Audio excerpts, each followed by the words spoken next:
Good morning, Raptor Freaks. Seattle's here, and it's Sunday morning. We're doing Sunday special report as our off-season schedule is in full effect.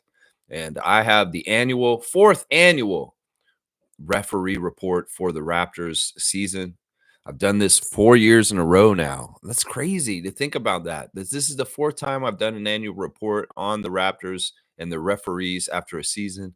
So I have kind of a timeline of different places where we can look at different things with the refs. And I've learned more in my research about the NBA refs this season because of the project I've been doing for 4 years now. You know, I went back and actually watched the streams that I did the last few years on the refs to see what I was saying about the refs like 3 years ago in 2022, last year in 2024, and even the one in 2023. And I compiled the lists of the best top 10 and best and top 10 worst refs for the Raptors those years. And it's very interesting what I found. You know, one of the main things I found is that, a referee will be on the best referee list one year and they'll be on the worst referee list another year. But that makes sense. If they're being fair and unbiased, one year a ref may have a good record with the Raptors. They just happen to ref games where we caught fire or we were playing better. And then other refs may catch games where we're really, really bad most of the year and have a bad record. So some of the referees will switch lists from year to year. They could be on the worst referee list one year, and then next year they're on the best referee list, and vice versa. Now, some refs are just historically on either one of the lists. Like there are some refs that are always almost on the worst list. And there's one guy in particular that's been on the worst list 3 out of the 4 years. And then there's a couple of refs that show up on the good list, multiple times, but never on the bad list. So it's very interesting. I've learned more about the refs personally and also as a group from doing this specialty project these years on this channel. In fact, I enjoy doing this. I really, really do enjoy studying the refs in the NBA and really trying to understand and get an edge on how to perceive the ref crew every single day. You guys know that. You see how I do the ref report every single game. I'm going to do a ref report today for Game 7 already, got set. And it's just in some ways, it's a little bit of the proprietary bread and butter knowledge or segment that I do on my channel compared to all the other Raptors contents out there. They're not doing the refs stuff like I am. And in some ways, that's hopefully an appeal for some of you to watch me. Is that, well, Lex actually goes in and crunches the stats on the refs, and he's an expert on the refs at this point. I really am. Like, seriously, I know all the refs' names. I can look at a picture of a ref and name who that ref is, and most NBA fans can't do that. That's just the truth. If you show somebody a picture of Simone Jelks, they're not going to be knowing that's Simone Jelks. If you show somebody a picture of Curtis Blair, they're not going to be knowing that that's Curtis Blair. Seriously.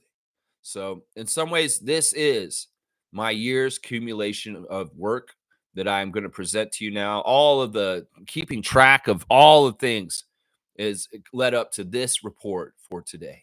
The fourth annual yearly referee report for the Toronto Raptors, the top 10 best refs for us last year, and the top 10 worst refs. I'm going to present them all, and we're going to talk a little bit about, records with refs and different things like that. Now, I'd like to open the floor to you guys in the chat. If you have any refs that you want to name, this is how we'll do it. You guys can name refs. You can tell me, I think that this ref is the worst ref, or I think that this ref was one of the best refs, and I will tell you if you're right or not. So it's open to the comments. If you have any comments on refereeing this year, if you think that you know who the worst ref for the Raptors was this season, go ahead and name it in there, and I will go over any of the refs. There were 68 refs that refereed the Raptors this year. 68. And I can tell you every single one of them's exact record with the Raptors.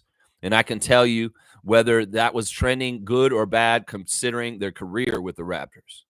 So that's what we're doing here today. The ref report. Everything you want to know about the referees this year related to the Toronto Raptors in their games. So yeah, let's get into it. I want to know, who do you think's the worst ref, y'all? Seriously. Who do you think was the worst ref for the Raptors this year? Who do you think was the best ref? That's right. Yeah, we had some refs, 10 refs that refs at 6 or more games for us this season. A handful of refs did 8 games for the Raptors this year. But that's a lot. 6 games, 7 games, 8 games. There's 10 refs that did at least 6 games for us. And you may remember because you heard their names so often and saw them at so many of our games. So, this is all stuff that I want to interact with you guys on. So you bring it up. Let me read the first couple comments from Trevor J., the Commissioner of Fun. Thank you, Commissioner of Fun, Trevor. You are a rock. You are somebody that I know I can depend on, and I really do appreciate that. I really do. Let's see what Trevor's saying. We grew up eating what we found on the plate, wearing what your parents could afford. That's how we learn to be grateful and appreciative. Yeah. Yeah. In a world of choice, in a world of disposal, in a world of not really taking, really using the value of things, we throw so much away so easily. Stuff that is back in the day would have been tried to be utilized for a lifetime instead of just a few weeks, stuff like that. How much stuff is in a landfill from just frivolous buying at Walmart and just like, yeah, I'll use this once and I'll never use it again, into the trash, plastic, all kinds of materials that just shouldn't be used this way as a one-use thing. Yeah, it's sad. It sucks. In some ways, there were simpler times in this way, because there's no choice. You just get what you get. That makes you humble. That makes you appreciative. That makes you not a whiny person who says, "But I wanted this, I wanted that." Well, in some ways, you know what? This is part of learning discipline. And in some ways, it's not totally happening this way anymore because we have a world of convenience, a world of everything at our fingertips through devices. And it's really hard to raise somebody this way, Trevor, because in some ways you're going to have somebody looking at over the other families and saying, well, but they can do this because they have their iPhone, or they can do this because they have DoorDash, or they can do this because their daddy buys whatever they want on Amazon. It's tough. It's tough in a world of excess and stupid buying of stuff that's not necessarily needed. Well, in some ways, you want your child to have whatever they want, right? It's tough, man. It's a tough balance. But I totally get the sentiment of your words of wisdom today. In some ways, you need to be appreciative of what you get. And I agree with that. Thank you, Trevor J., for your words of wisdom. I appreciate that. Yeah. Trevor J. saying WNBA Kalia Copper out 4 to 6 weeks after surgery. Yeah, I had a trade I sent to We the Race Mode Daily, and just to check and see if he's checking on his team.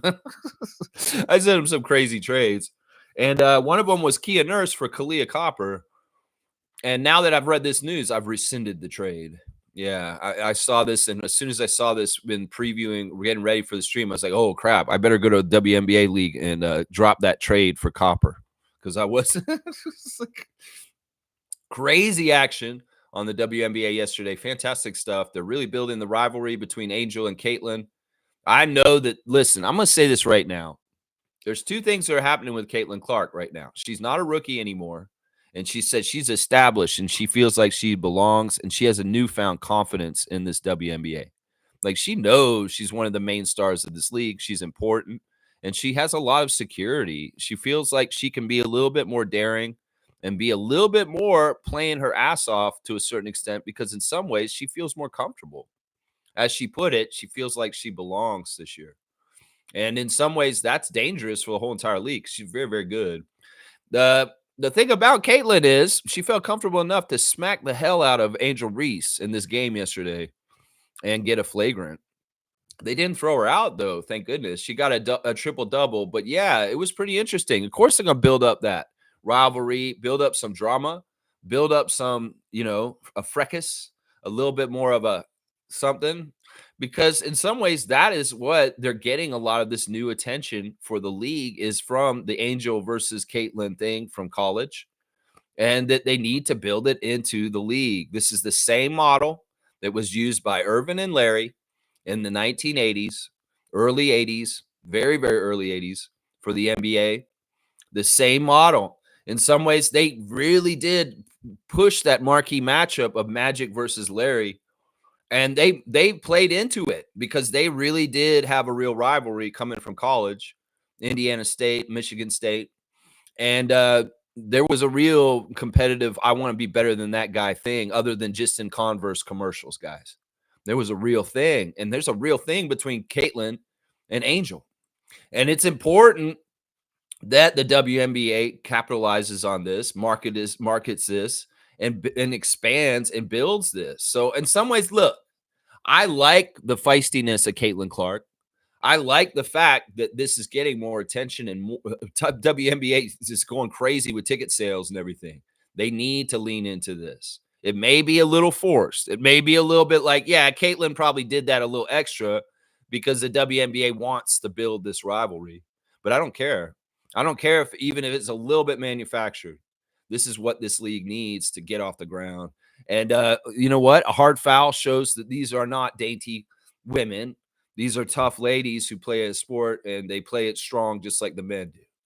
And man, I love that. I love that, all that about that thing yesterday with Clark and Reese. Nobody got hurt, and Clark's had a triple double, and Angel Reese got an amazing amount of rebounds as usual.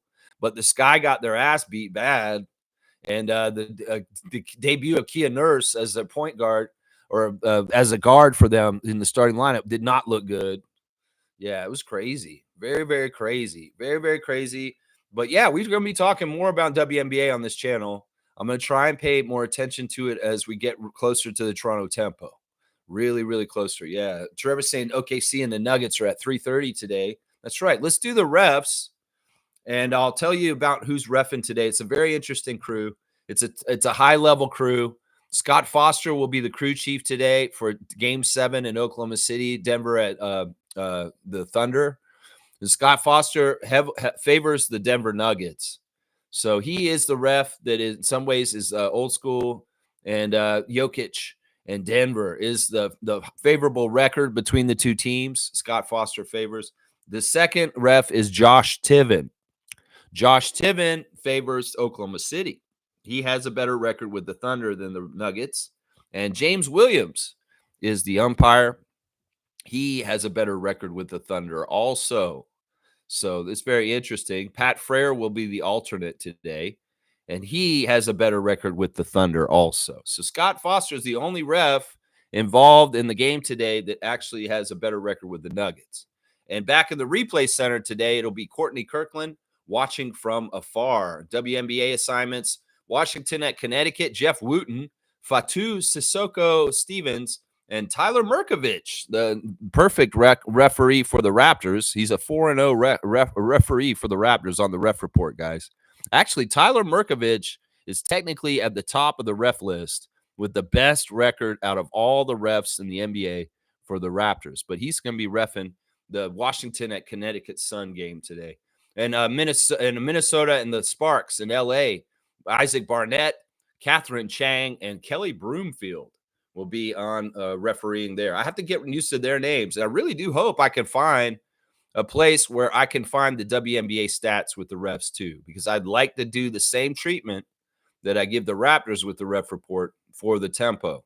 And we'll be starting right from the start, so I can really pay attention right from the bat how the referees are with our team here in Toronto for the WNBA.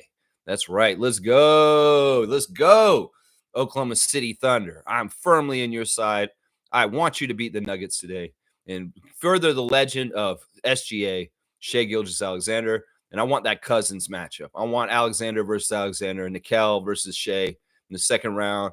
Yeah, I don't care about Kitchener's kid, Jamal, and Joker and them. Y'all had your time. It's your time to go, and it's Oklahoma City's time to come up.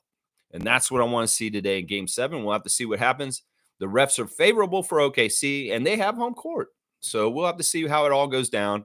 If the savvy veteran leadership of the Nuggets and their playoff experience can overcome the Thunder, well, you deserve it, is what I'm going to say. So the best team win, and I'm hoping it's going to be Oklahoma City. We'll have to see.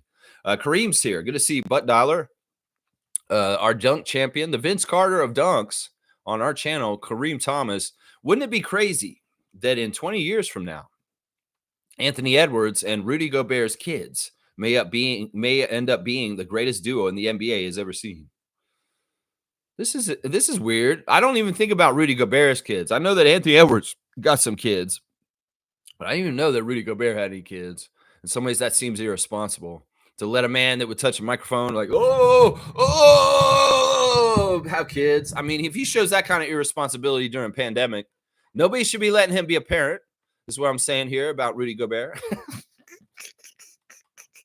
I don't know. You're trying to be funny with this, but I'm kind of also like, yeah, but this could really happen.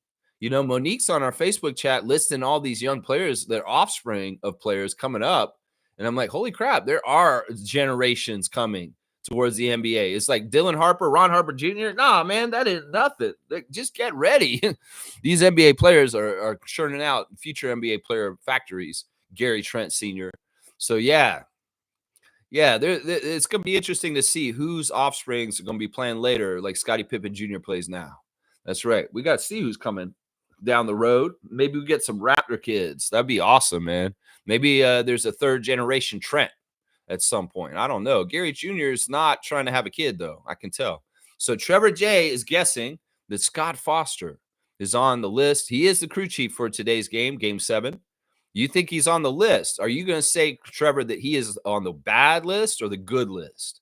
Because that's what you have to discern. Is Scott Foster, you just want me to talk about him? I can talk about Scott Foster. We didn't see Scott Foster very much this year, guys.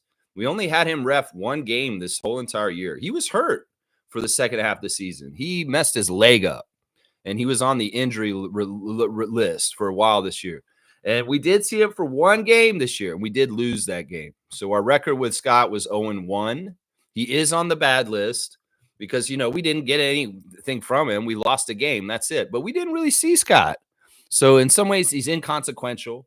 He is not on the worst list because we didn't really see him. I mean, he's on the worst list, but if he's ranked worst, he's the 25th worst in the whole entire league this year. Out of all 68 refs, he's the 25th worst ref. So he's not in the top 10. He's 25 in the list. So, yeah, there you go. Boom goes a dynamite. Cream saying Rudy Gobert kicked his baby mother and his 1-year-old child out of the house last week, and she is pregnant. I'm telling you. That's why I told y'all he can't handle a mic. He can't handle a child. Just keep him away. Maybe that's good for her. Take some of his money and go somewhere else. You need some of his money, though. Take some of his money and go somewhere else, Rudy Gobert, baby mama. And don't even deal with that surly Frenchman. He's in the playoffs. He's busy anyway. So, yeah, just get out of there. She's pregnant? That's awful. That's horrible. That's not a good thing. It's not a good thing. All right, y'all, since we're going to talk a little bit about this, how about this? I'm going to say that for the crew that's refereeing today, you said Scott Foster already, the best ref for the Raptors this year and the worst ref for the Raptors this year are both in the crew that I just named for the ref report for Game 7. The worst ref for the Raptors this year was in the ref report. And the best ref for the Raptors is also in the ref report for today. But Scott Foster is neither one of those refs. So if you listen to the ref report, you already can kind of figure out between, you know, the refs that I named. We'll include the replay center ref as one of those refs. So, yeah, there's 4 names that I named, and 2 of them are the best and worst refs for the Raptors this year. And you can kind of guess from those names. If you're paying attention to the ref report, which I just did, you know all the names that are involved in it this year, in this game for today.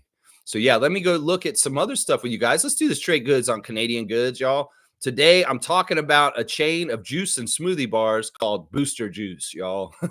You've probably seen Booster Juice all over Toronto. Well, it's a chain of juice, fresh yogurt and fresh fruit and ice and sorbet and all kinds of stuff, pure juice that comes out of Alberta. A guy named Dale went to the United States for college, and he saw all these juice places. And he's like, we don't have these up in Canada. I should start opening these up in Canada. So we opened some up in Alberta, and they just exploded in 1999. They've grown in the last 25, 26 years to having over 400 locations in Canada for Booster Juice. So in some ways, it's just this Dale guy was like, man, I was eating protein shakes all on my own all the time. I was getting healthy. And I was just like, I wanted to share this health with other people. So I created Booster Juice, the Canadian franchise for juices. Y'all know Booster Juice. You see Booster Juice. You probably gone to a Booster Juice and had a meal there, and that's their meal, just a juice. It's like, yeah, I can get a meal. It's just a smoothie. I'll drink it on the go, and I'll keep going. That's right. Booster Juice, straight goods on Canadian goods, over 400 locations across Canada. You can get your Booster Juice. Get your Canadian Booster Juice on. There you go. Canadian Booster Juice. All right, Trevor's bringing up Ed Malloy. Yeah. Ed Malloy historically has been on the worst referee list. If I look at my 4 years here, Ed Malloy is on the worst refs list for 2022. Ed Malloy is on the worst referees list for 2024. Is he on the worst referees list for 2025? Not in the top 10, but he is one of the worst referees. He is a little bit higher than whatchamacallit, Scott Foster that I just did. Ed Malloy is the 19th worst referee for the Raptors this year. He had a record of 1-3 this season with the Raptors. We had 4 games with Ed Malloy, and we won one of them. So that's a 25% win percentage, which is lower than our win percentage for the season, which our win percentage for the season with 30 wins, I believe, what was that? I'm going to go look at that again, because in some ways that matters, because that's kind of how I'm gauging whether they were good or not for us. Was their win percentage worse than we did for the season? Like that shows bad. Yeah, we were a 37% winning team this year. So if the win percentage is below 37, then you hurt us more than you helped us. Well, Ed Malloy's win percentage was 25, and that's lower than 37. So yeah, he hurt us. 1 out of 4 games we won with Ed Malloy. 18th worst ref this year for us. So yeah, not a good ref for us, and always historically a bad ref. He couldn't help the Celtics on Friday night, though, could he, Ed Malloy? No, you couldn't, you bastard. You couldn't help the Celtics beat the Knicks and extend the series, because the Knicks trounced them and ran them over like they were a steamroller. And you couldn't help them. The game was out of hand. Ed Malloy could not manipulate the game at the end to help the Celtics win at the last second, because New York ran away with it. That's right. I love it. Yeah. Nameless is here. Good morning to my paisano. This is a great morning for him to be here on the annual ref report. Let's talk about refs, Nameless. Who do you think the best ref was for the Raptors this year? Who do you think was the worst ref? That's right. Never mind Booster Juice. Okay. The second you throw fruit in a blender, it destroys the fabric of the skin and integrity of the drink. Mine's wells have a soda at that point. Seriously. Now, I get what you're saying. In some ways, this is a subject I know about, Nameless, because I'm a juicer myself. I have a juice machine. And for years, when I lived at Jones, the old place where you saw my old walls, I juiced every month, and I would juice like a huge amount of juice. And you know what? I'm going to disagree with you on this. Even though you destroyed the integrity of the fruit with the structure and the cells and molecules, that stuff stays in there. If you keep it all in the juice, you don't dump it out. You don't just distill the juice from it. You keep that pulp in there. And when you mix a lot of different vegetables and fruits together, ooh, you get a concoction. I'm telling you, man. And I made some of the most vitamin-rich juice that I used to drink. And it would sit in the fridge for a while, and it'd get a little fermented. And man, I'm telling you, I don't know, man. I'm gonna have to disagree with you, because I've juiced, and you could get all the benefits of the world from that stuff, even if you break up the material of the fruit, because you could leave that pulp in there and eat it with it. I'm just saying. So, I mean, I get what you're saying. The one thing is, these juice places, if they add a lot of sugar into their stuff, that's not really healthy. That's the thing. If you put a lot of add-ins in there and it's not just natural fruit juice, then you can get in trouble. And you can get in trouble there. But good to see you, Paisano, on a Sunday morning. Happy Sunday. Happy long weekend, everybody. Yeah, it's crazy out here in cottage country. Everybody hit the road and came out here. Everybody's out here this weekend, y'all. They're out near me. But yeah, Ed Malloy, Scott Foster, 2 of the most notoriously bad refs in this league. And yeah, they're on the bad list. Now, yesterday on the Discord server, Stargate offered Simone Jelks. Now, this is an interesting referee for the Raptors.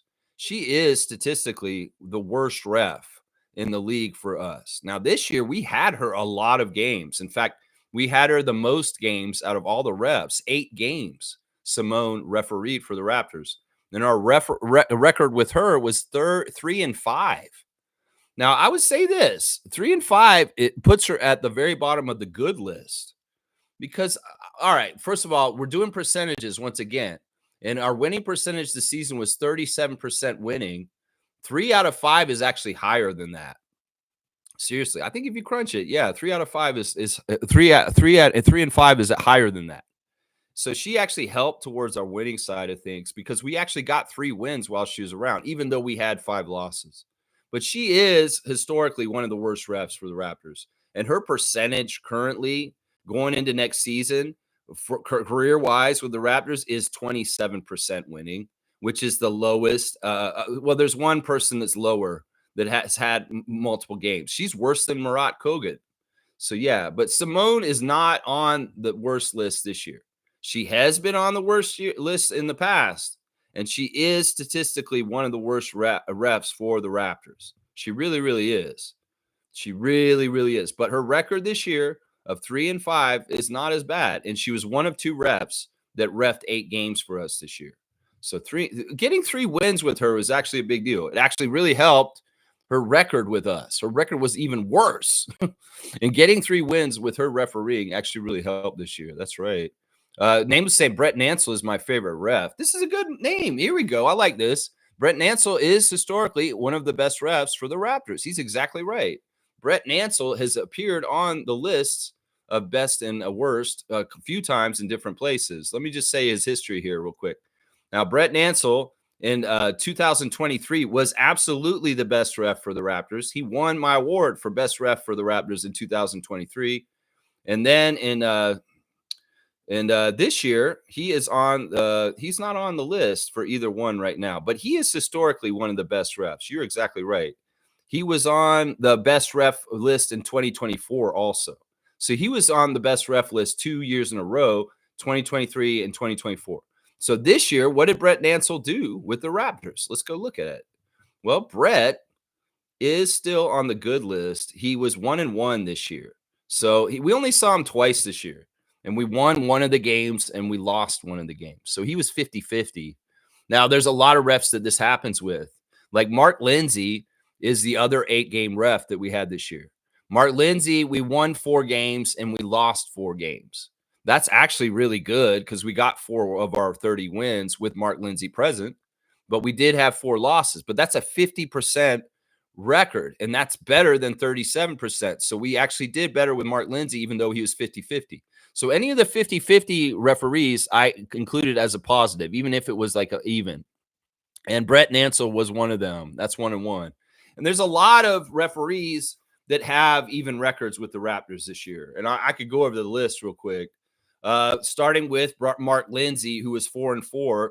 He was a good ref for us this year, Mark Lindsay. He's actually the 13th best ref because of 4-4. Jason Goldenberg, historically up there with Brett Nansel, is one of the best refs for the Raptors. He was 3-3 this year. We had him for 6 games, and we were even with him, 3-3.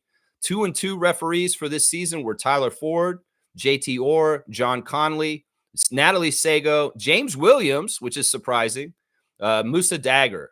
And those are all positive net because that's over the 37% winning percentage for the Raptors season of 30 wins in 82 games. And that's 50% winning. So that's pretty good. And some of those names really did help some of those refs get back up. But like somebody like Natalie Sago, who was already 50% at the beginning of the year, well, she stayed at 50% at the end of the year because we won 2 games and lost 2 games with her present. So we just stayed right where we were with her, exactly 50%. So, yeah, those are important referees that we're 1-1 with this season. Also a split 50-50, Brett Nansel, Brian Forte, Justin Van Dyne, Zach Zarba, Matt Callio, the Canadian ref, Evan Scott, Andy Nagy, Matt Boland, and Derek Collins, all 1-1 with the Raptors this year. And to me, I consider that a net. Now, with the winning records, there were only 12 refs that had winning records with the Raptors this year. 12 refs out of the 68 had winning records with the Raptors. Now, I can name them for you guys, but I don't want to make it that easy. I just named all the half and halves right there. There you go. There you go. Yeah, Brett Nansel is always historically a good referee for the Raptors. In fact, on my overall list, he's in the purple zone. He's one of the 4 refs in the purple zone. And him and Jason Goldenberg are the 2 regular refs that are up there. Goldenberg, number 1, and Nansel, number 2. So that is a good guess right there, Brett Nansel. Let's see. James Capers. Are you saying James Capers? Is that what you're trying to say? Trevor James Capers Jr.? Is that who you're trying to say there? Well, let's go look at James Capers. James Capers has been an issue for the Raptors in the past. He's showed up on, well, actually, he hasn't really been on either list, but he's been a problem for the Raptors at times. He really, really has. This season with James Capers, this is what we did with James Capers this season. Let's see, where is he on the list? Okay, we were 1-3. So he had the same record as Ed Malloy. So he's right next to Ed Malloy on the worst refs list. So James Capers Jr. was the 20th worst ref for the Raptors this year. And the other guys that are 1-3 that are like him, because that's not winning percentage. Once again, that's a 25% win percentage. Ed Malloy, James Capers Jr., Mark Davis, Brandon Adair, and Trey Maddox were all 1-3 with the Raptors this year. And that puts them in the bottom 25 refs for the Raptors right there. Yeah. Courtney Kirkland. Yeah, there's another one. Courtney Kirkland has historically been one of the worst refs for the Raptors over the years, and he is. He's been on our worst list. Let's see, at least twice. But yeah, Courtney is interesting because he was really bad this year. He's the 12th worst ref this year at 0-2. We had him twice this year, and we lost both games. So that's 0% winning. And Courtney Kirkland historically is bad for us. In fact, if I look at his overall record with the Raptors, he's down at the bottom, right next to Simone Jelks and all them. Courtney Kirkland, we have a 41% winning percentage, and he's one of the longest standing refs with the worst winning percentage. So, yeah, Courtney Kirkland is a bad ref for the Raptors. And this year is no different. 0-2 with Courtney Kirkland this year. We didn't win a single game with him.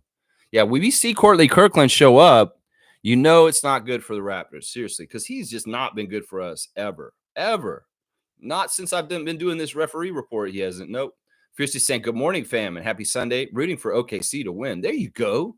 Marie, good job. Let's go. That's right. And G saying, Racemo got a ton of fantasy points yesterday. Yeah, I mean, I could go look at the fantasy league and tell you who's leading the matchups. I'm beating MK, the two-time champion, currently as of right now, but I'm going to have to keep the pressure on because, man, he's got a good team. Kaz is beating James by about 10 right now. It looks like Mike is beating Cool Cat, and Kareem is beating JP, and Fiercey is beating Edmund's team. Now, the problem with Edmund's team is Race Mode is not managing his team. So he may have not have put all those players in to get those points. And that's sad. So in some ways, I wish you played G. So you would have put those players in. Fiercey saying, Gobert grew up without his dad and being rejected by his maternal grandparents. I would hope he has his motives to have kicked out his girlfriend. 3 sides to the story. Well, in some ways, all right. You're being very serious about him, and that's right. You're probably right. I should be treating him with more respect, but I don't. In some ways, Rudy Gobert is annoying to me because in some ways, I don't know if he takes his life totally seriously. I don't know what's going on with Rudy Gobert. That makes me sad that I said some of the things about him. If you told me that he was rejected by his dad and rejected by his grandparents, man, now you're making me feel humanistic towards him. I wanted to just crack on him. Well, either way, I care about the child and the wife, and in some ways, I care about Rudy Gobert. So hopefully, everything's all right. In some ways, once again, this is a storyline that I don't care about. I don't care about players' personal lives. I don't care about this kind of stuff. I don't know about it, and I don't want to. It's none of my business. So if there's issues, domestic issues for Rudy Gobert and his family, I have nothing to do with that, and I don't want to comment on it. I feel like it's cheap for other fan nations to go at players for things like this. So I'm not going to do this. I'm not going to do this. I've done this and stooped to this kind of stuff, but in this situation, I don't want to do it. And yeah, personal lives are off limits as much as I can. I mean, they're going to be talked about to an extent by fan nations, but in some ways, I should. I won't go any further with this with Rudy Gobert. And in some ways, I would ask the chat not to bring up personal issues in private lives for players unless they're hilarious. If they're sad and kind of like not good, then let's not bring them up. Cool Cat's there. Coach Cool Cat, good morning, Raptor Freak crew. Some of our ref problems with refs is that we get too inexperienced refs and some who favor other teams. Yeah. I mean, this is right. Like, this is a big thing. Now, I noticed this year There are tiers to the refs. There's the long-standing old school refs, like the ones who are reffing right now. The guys who are reffing the playoffs right now are the ones that are the top-notch ones and the ones that kind of run the league and get all the cherry assignments. And then there's younger junior refs that are just trying to break in as a full-time ref. I mean, you could look at different refs that only got to ref a handful of games as a tryout this year. And then there's young refs like Evan Scott, who have been a regular ref for a few years now, but they're still kind of junior level. You know, there's a lot of tiers to the refs, and experience is one of them. And in some cases, there's really experienced crews like we get for these playoff games. And then sometimes, the Raptors got a lot of experienced crews this year, considering their standing in the standings. They actually did get a lot of very experienced crews. And in fact, a trend that I noticed for this year was some of the old 30-year refs were extremely kind to us this year. They were. There's three in particular that were absolutely fantastic for the Raptors this year, and we won under them. We won under three of the 30-year refs, long-standing refs. And you may be shocked who the three are. I'm going to name them in a second. That's right. And there's definitely favoritism for certain teams and favoritism against certain teams. Like there's some refs that are not good for certain teams. Zach Zarba is not good for New York. Let's just put it that way. Tony Brothers is not good for New York. So if you see those two guys ref in the Eastern Conference Finals with Indiana and New York, know that they're not friends to the New York Knicks. No, they aren't. There's certain refs that do have beefs with people. Ben Taylor, Fred VanVleet. Yeah, there are. Scott Foster, Chris Paul. There are. That is definitely true. That's right. That's right. Nameless saying Tony Brothers is still my boy, too. Reminds me of Garfield the cat. And Trevor's bringing up Tony Brothers. Well, there you go. You hit the nail on the head. One of the 30-year refs that was really good to the Raptors this year. In fact, Tony Brothers on my ref report list right now, he, for this season, was ranked the 8th best ref for the Raptors. He's in the top 10 best refs. So you got one of the top 10 refs right there. Tony Brothers, we were 3-2 this year, y'all. We won 3 out of the 5 games that we played with Tony Brothers present. So 3-2, man. That's good, man. That's not bad. Seriously, that's more winning than losing. In a year that the Raptors won 30 games out of 82, we won 3 of them when Tony Brothers was around, and we only lost 2 when Tony was around. So that's a winning record. I'm sorry. Tony Brothers was fantastic this year for the Raptors, and I appreciate you, Tony, for calling game square with us and on the level. So, yeah, Tony Brothers made the best refs list this year at number 8. He has been on the worst refs list in the past. Yes, he has. But that's what I'm saying. Sometimes they come around and you could see them be on the best refs list. Now, the other 2 30-year refs that were absolutely fantastic, actually, there's 4 of them. The top 3 refs were 30-year refs. And the top 3 refs for the Raptors this year. They were fantastic. Another one that was fantastic, who had the best perfect record with the Raptors this year, was old head Michael Smith. Y'all, Michael Smith refereed the Raptors 3 times this year, and we won all 3 of those games. 3-0 under Michael Smith. The second best ref for us this year was Michael Smith. Old head Michael Smith. And also Sean Corbin. Sean Corbin, 3-1 under him this year, winning 75% of our games, 3 out of 4. Sean Corbin was a fantastic ref for us. In the past, Sean Corbin has been on the best refs list in the past also. He actually was on the best refs list last year. So this is 2 years in a row where Sean Corbin's been on the best refs list. So, yeah. Those 2 guys were 2 and 3 out of the best refs. Sean Corbin and Michael Smith, fantastic for the Raptors this year with their records. Now, the number 1 ref, I still haven't revealed to you guys yet. So, yeah, there you go. Tony Brothers, fantastic ref this year for us on the good list. The 8th best ref for the Raptors this year. That's right. That's right. Cool Cat saying, yeah, I don't like NBA fans getting into players' personal lives. We're all humans, and we don't want our personal stuff discussed at work. It would be the same for athletes.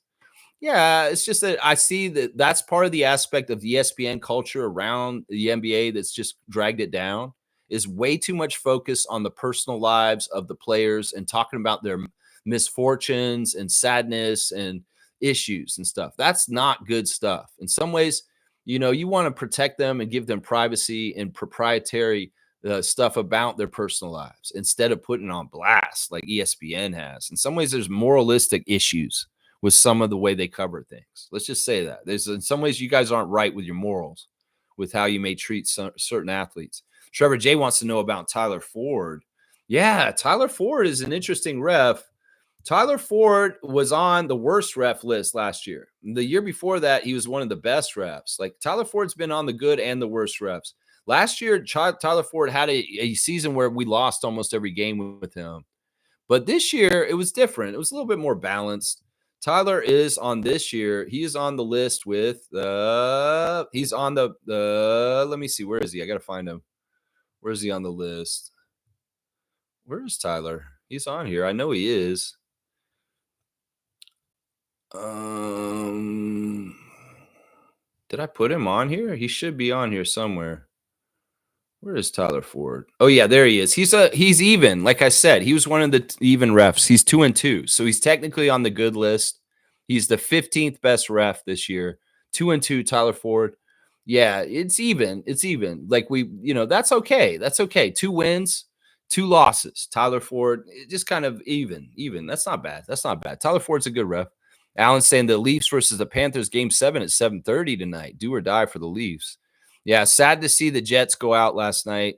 Really sad to hear about Mark, the player's dad, dying on Friday night, and he played last night. I was hoping that he'd have extra gumption and help pull the Jets past the Dallas last night, but it wasn't to be. And now the Winnipeg is out of the playoffs. Sad. Getting more behind the Oilers and the Leafs as time goes on. But yeah, the Leafs have some business to do tonight to beat the Florida Panthers in game 7 at Scotiabank Arena. Big game tonight. Alan Tam, bam, son. That's right. Canada, okay. OKC's playing today at 3:30 also. That's right. SGA, baby. Let's go. That's right. Alan Tam, bam, son. All right, I'm not going to hold off any longer. I'm going to go ahead and reveal the best ref of this season for you guys right now. The number 1 ref for the Raptors of the season, our ref of the year, is Pat Frayer. Pat Frayer of Minnesota had a record of 5-1 with the Raptors this year. He refereed us 6 times, and we won 5 out of those 6 games. In general, I want to say these Minnesota refs have been very friendly to the Raptors historically. Pat Frayer, Eric Dalen, both Minnesota refs, and both in the top 5 of referees for our season this year. That's right. Eric Dalen is the 4th best ref after Michael Smith and Sean Corbin. So Pat Frayer, 5-1 for the season. Michael Smith, 3-0. Sean Corbin's 3-1. Eric Dalen, 2-1. So the big tight end from Minnesota is the 4th best ref this year at 2-1. 5th best ref at 2-1 also, Danielle Scott. Danielle Scott has gone up and down. She's shown up on the best ref list in the past, but also on the worst ref list. So we've seen her kind of bounce around between best and worst. She was in the best refs on 2022. She was in the worst refs in 2023. And now she's on the best refs again this year in 2025. So, yeah, Danielle Scott, the best female referee for the Raptors this year. And right after her at number 6 is Sheree Mitchell. Sheree Mitchell was a newer ref that we saw quite a few times during the season. Sheree, we were 2-1 with her. So that's another winning record, the same as Danielle Scott. So, yeah, that's the top 6 refs for the Raptors this year. Pat Frayer, 5-1. Michael Smith, Sean Corbin, Eric Dalen, Danielle Scott, and Sheree Mitchell were the top 6 refs. Finishing out the top 10, Fennessy Ransom refereed the Raptors 7 games this year, and we won 4 out of the 7. So 4-3 record with Fennessy, one of the referees that we had the most this year. Tony Brothers at 8 at 3-2, as I said. Sayesh Mehta at number 9 on the top 10 list this year. He's been on the worst list in the past, but he's on the good list this year because we won 3 out of 5 games, and he refereed this year. So we had a winning record with Sayesh. Jenna Renault, the international ref and the WNBA ref, came and refed her first Raptors game this season, and we won. So we have a perfect record with her, 1-0, and that's it. That's the only game we've ever had with her. I put her on the list for that. She's our 10th best referee for the season. Jenna Renault with one single Raptors refereed game with a win. And then the other 2 1-0 referees this season were Shea Flores, 1-0, and David Guthrie, 1-0. So those are the 12 refs that we had winning records with this season. all there in a row. Pat Frayer, Michael Smith, Sean Corbin, Eric Dalen, Danielle Scott, Sheree Mitchell, Fennessy Ransom, Tony Brothers, Sayesh Mehta, Jenna Renault, Shea Flores, and David Guthrie. 12 best refs for the Raptors right there. Boom goes the dynamite. That's right. Looking at the other side, the worst ref of the year, guys, is in the picture for the stream. I put that picture up for this stream, and the worst ref for the Raptors is in that picture, and he is refereeing this game 7 for the Nuggets and the Thunder today. So who is that? Who do you guys think was the worst ref for the Raptors this year? That's right. There you go. Alan's saying that the Raptors draft option at 9th pick Common Malawach. I hope so. We'll have to see. There's a lot more favorable information and intel going around saying the Raptors really do want Common. And the signs are showing that this hopefully will happen. We'll have to see. It's going to be tough because I don't know. He may get picked way before us. And we're just going to have to see how the draft goes. Possibly Bobby and Masai trade up to ensure that they get Common Malawach. Possibly they just going to roll the dice and let the draft unfold as it is. And they're going to do what they do so well. And they're going to make the absolute best draft pick no matter what the conditions are at the pick of number 9. That's right. Yeah, Cool Cat's saying, weird that I got lost connection back again. Well, my internet has been a little flaky, but I've had a strong connection here this whole time. That's right. Trevor J saying, JB DeRosa, Curtis Blair, John Goebel, Pat Frayer, Mark Davis. All right, I can go over all of them. JB DeRosa did not referee us this year. He was one of the refs that did not get the assignment of the Toronto Raptors the whole entire year. So there wasn't a single game that JB DeRosa refereed for us this year. Isn't that interesting? We didn't see him once. Curtis Blair was a bad ref to us this year. Now, he's been good in the past, but he was just kind of this year. No, wait, he was on the good list. Curtis Blair is 2-3 for us this year, and that's a better than 37% win percentage. 2 out of 3, isn't that 2 and 3? That's 2 out of 5. So that's 40% winning, right? 40%. So that is higher than our win percentage for the year. So Curtis Blair, technically a good ref, along with Giamidis, Petraeus, and Nate Green. They were all 2 and 3 for the Raptors this year. So 2 out of 5 ain't totally bad considering our record this year. So Curtis Blair was that. But John Goebel did not referee us this year. We had Jason Goebel a lot, but we didn't see his older brother, John, this year. John was 0-0, just like JB DeRosa. There were a few refs that did not get our assignment this year and are not on the list that they would normally be on. Jason Goebel, we did see a lot. We saw him for 7 games this year, and he was 11th worst referee this year. We were 2 and 5 with Jason Goebel this year. So only won 2 games out of 7 games that he refereed at 11. So, yeah, Jason Goebel was not good to us. He is on the bad list. Yeah, the Goebel brothers have been on the list here and there. John Goebel was one of the best refs in 2023. Jason Goebel was one of the best refs last year. But this year, Jason's on the bad list, and John didn't get to ref us. So, yeah, that's what's going on with that. Those 2 refs. Pat Frayer is the best ref of the year. He's the ref of the season for us this year. The 4 refs of the year in the history of my ref report: Matt Callio, number 1, first one in 2022. Brett Nansel, ref of the year in 2023. Matt Boland, the golfer, the best ref last year in 2024. And this year is Pat Frayer is the best ref for the Raptors record-wise this year. That's right. Pat Frayer. Mark Davis, not a good ref for us, 1 and 3. 1 and 3. Tony Brothers is the 8th best ref for the Raptors this year. Tim Donaghy, well, he's in jail. He's not in jail, but he's disgraced. And he is at home, and people think he's a liar. Yeah, they think he's a liar. That's right. James Williams. Now, he's an interesting one. James Williams is a bad ref to us historically, but he was good this year, actually. James Williams this year is on the good list, I believe. Let me see. Where's James? Yeah, he's 2 and 2. We got an even record with him. We had 4 games with James, and we won half of them. So 50% winning percentage with James Williams. But he has been bad in the past.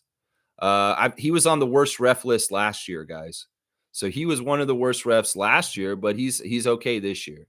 James Williams was actually not bad. If you rather have James Williams than Courtney Kirkland.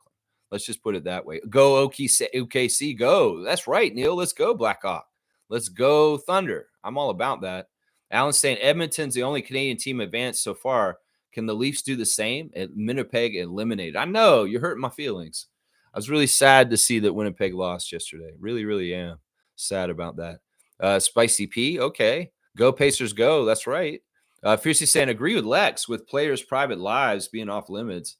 Yeah, I mean, I'll talk about them. Like even talking about our guys, if we find out things like we found out about Scotty's baby mama, I'm not trying to put it way on blast, but there are times where I need to bring it up. Like if I'm watching Twitch and Alyssa comes in and says, "Hey, what are you doing in here?" And Scotty's saying, "Oh, I'm playing video games, and I'm on Twitch right now." And she's like, "Oh, are you live?"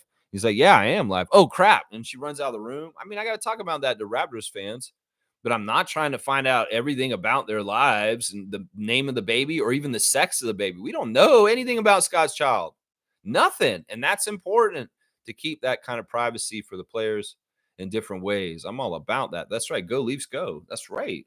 So DZ's saying RJ and the 17,000. Laugh out loud. I don't even know what that means. I don't even know what that means. There was some dumb rumor about RJ that was out. It was really bad, really, really stupid rumor. And I honestly feel like it's just a idiot New York fan that kind of never liked RJ. And now that he was gone, he was like, now I'm going to say all this kind of stupid crap. Honestly, there were some dumb rumors about RJ a couple years ago that were totally asinine and ridiculous. Let's just put it that way. I think that's what he's alluding to. I'm not totally sure. All right, let's go look at the worst ref of the year, y'all. I'm bringing it up now. The absolute worst ref of the year. Well, tell you what, they stole a game from us with a half second on Jamal Shed. You know what I'm talking about. Yeah, the worst ref of the season this year was 0-6. We had this referee for 6 games this year, and every single one of those games we lost, including the one to Orlando, where he stole that last half-second shot that Jamal Shed made and said, no, it doesn't count, millisecond too late, and that's Josh Tiven. Josh Tiven is the worst ref of the year for the Raptors, not only for an 0-6 record, but for that particular game in particular, robbing Jamal Shed of his game winner just a slight second too late at home in Toronto.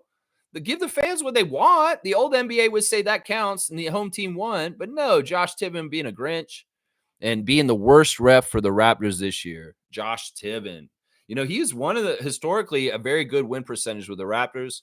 He was up there with Ben Taylor and those guys, but he's fallen. He's fallen, and 0-6 will do that to your record. So Josh Tiven's the worst ref for the Raptors this year, y'all. He's been on the best ref list also in the past. So that's what I'm showing you. There's ups and downs. One year you may have a really bad year with a ref, and other years you may not. So Tiven is number 1 worst ref this year.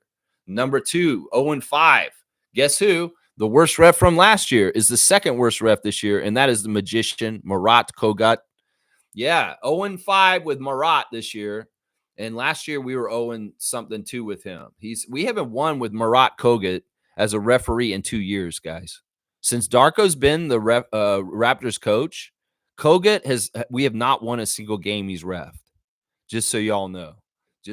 So Marat is the second worst ref for us. Absolutely. The third worst ref this year is Matt Myers. Matt Myers reffed us 4 games, and we lost all 4 games.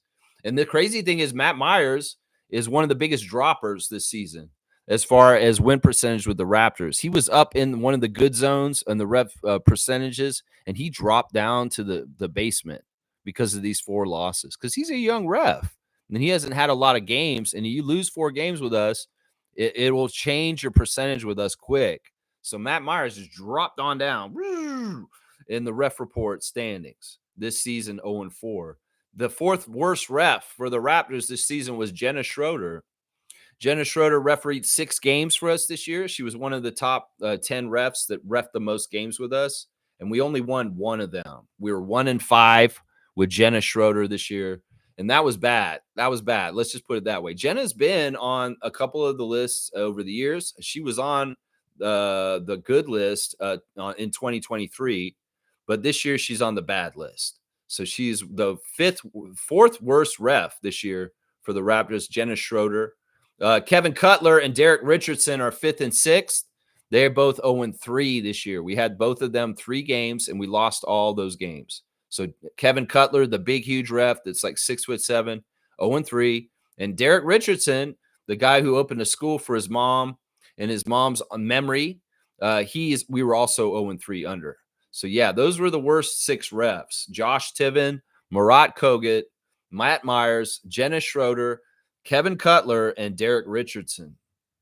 And those guys, Kevin Cutler's been a middle of the road ref, but he leaned towards being a bad ref towards us this year. And Derek Richardson's been a bad ref to us pretty much the whole existence of the Raptors.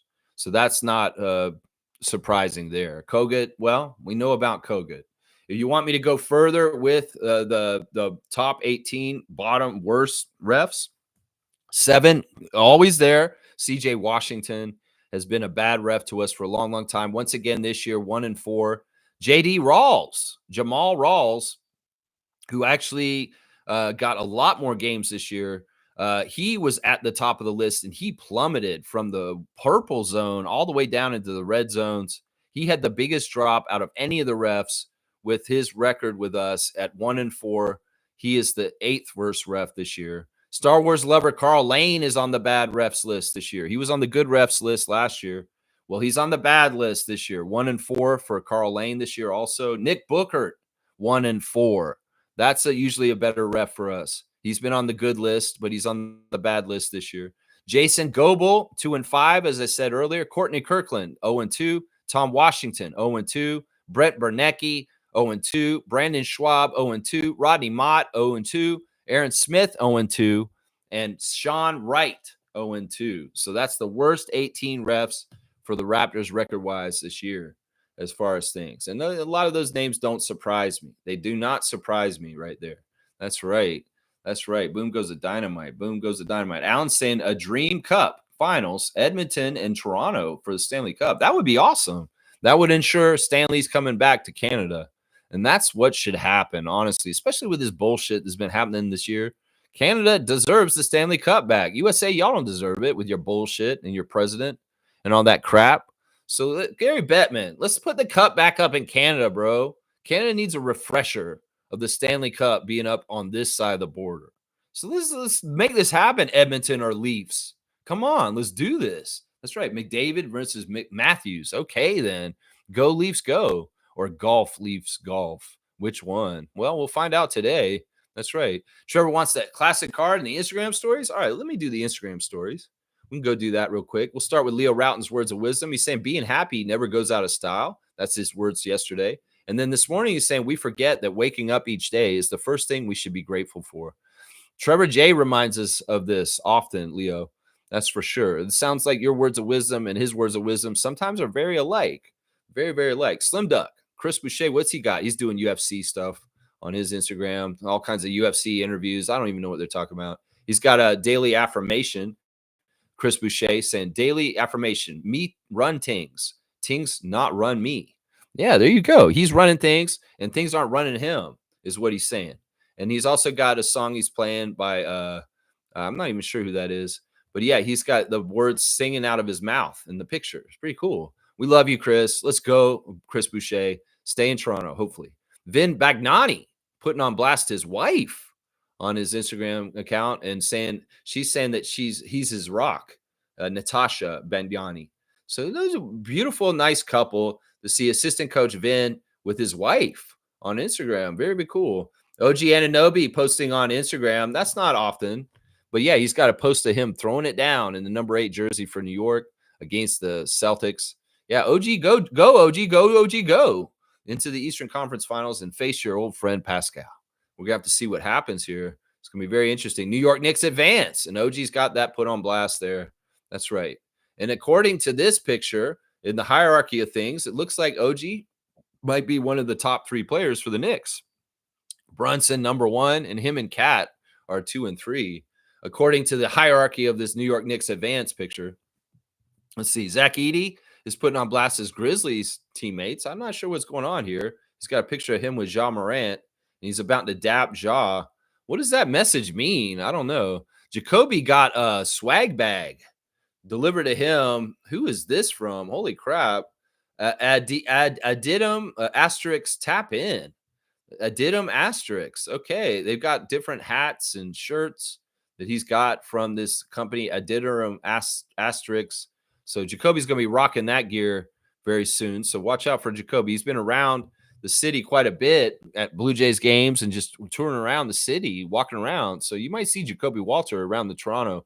A lot of y'all may not know who he is, though. Seriously, he's not a super huge height, and he could probably blend in Toronto, and most people will not know who Jacoby is. He could probably get away with it to a certain extent right now, especially since he cut his hair. In some ways, Jacoby could put on a hat and a hoodie and walk around, and people would probably think he's just another Toronto Ute. Seriously. He could get away with probably walking around incognito in the city right now. Still, just for now. Get ready though. Toronto's gonna know who Jacoby Walter is. Trust me. Payne's Got Nothing on Me is an animation that he's put on his Instagram.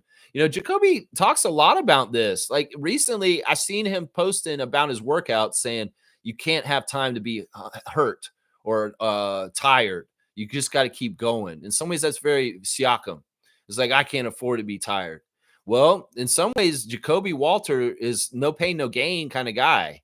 And he's going into his workouts and pushing the limits of his tenacity and his endurance and his physique to go further than he feels tired. If he feels tired, he's not stopping. He's going to go even further and push through it. I think that's a key to his success right there, is he's willing to go further, even when he feels tired. Norman Powell got interviewed by Esquire, y'all. This is a big deal. Norman Powell has got an article in Esquire, the great magazine. So they're putting Norman on blast for his year with the Clippers in LA. So this is kind of cool to see a former Raptor champion, Norman Powell, put on blast in Esquire magazine, guys. Pretty cool. Emmanuel Quickly is at a birthday celebration yesterday, and there's a lot of family there. It's so beautiful to see. Happy birthday to Michi. And man, really nice spread. They were playing Uno. There's Uno cards on the table. There's all kinds of there's a nice big orange cake. And there's so many aunts and mamas and grandmamas and uncles and cousins in this celebration. Emmanuel's around a lot of family yesterday, and I love to see that for him. There she is. She's got a beautiful red orange dress on. She's getting Louis Vuitton. She got some Louis Vuitton for her birthday. Well then, all right then. Okay, you go. Get that Louis Vuitton on. Emmanuel's relative there. Very cool. Lindsey Dunn on the field interviewing Blue Jays, because she's going to be doing Blue Jays entertainment. She's going to be all over the place. She'll come back and do Raptors next year. We know that. Siakam is out walking around in New York before this series. In some ways, I mean, Siakam, I get it, man. He's like, you got to go to New York. You have to be out and among the people. You got to walk around and just see people. People are interesting. I like to take pictures of interesting people. And Siakam's out there with his camera taking pictures in New York right now.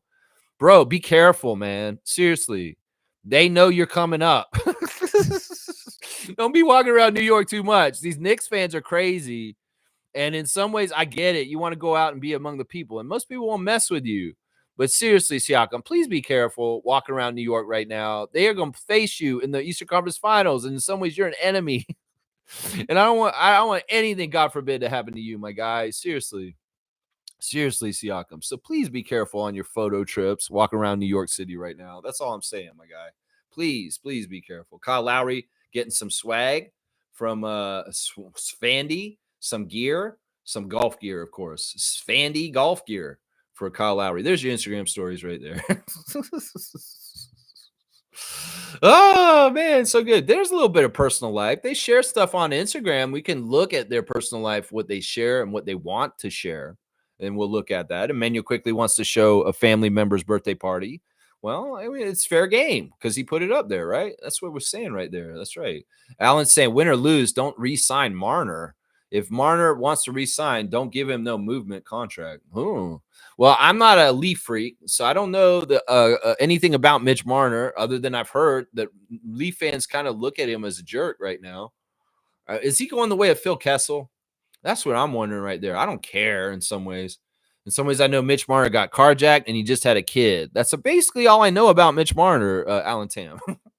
He got carjacked in Etobicoke and he had a kid in the last month or so, right? Isn't that what's happened recently? Trevor's saying that's the world today. We have too much time on our hands mining rich people business instead of focus on our own business. Yeah.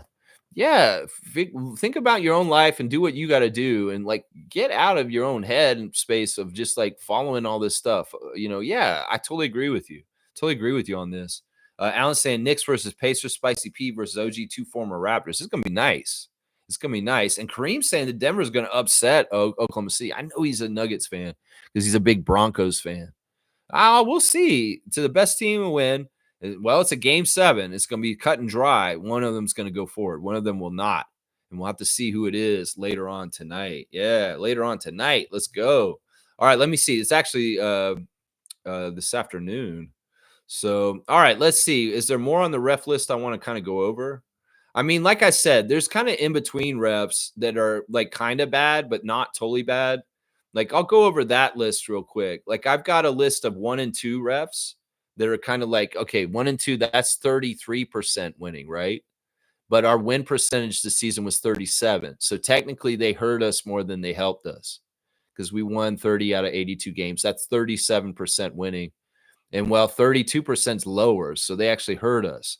So the 1 and 2 refs were Tyler Ricks, 1 and 2, Robert Hussey, 1 and 2, Jonathan Sterling, 1 and 2, John Butler, 1 and 2, Kevin Scott, 1 and 2, Bill Kennedy, 1 and 2. Yeah, the great Bill Kennedy, we were 1 and 2 under him this year.